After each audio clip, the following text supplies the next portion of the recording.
Hello, hey guys, welcome to back to my YouTube channel. Duolingo, the application has been not working. The application has been server down. The application main error problem. You are hour offline. The game has been starting, but error problem and different error problem maintenance and the error problem button is solve the issues and step by step the problem the solution update this video to watching and properly guideline updated.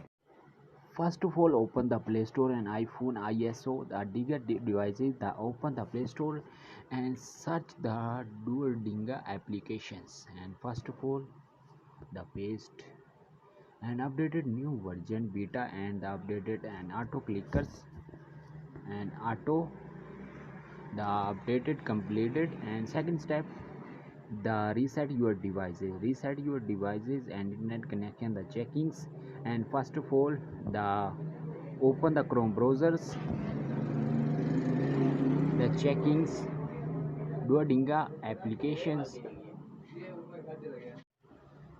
checking the server down connected server has been crashing problem application has been server down the reporting and application has been not working the error problem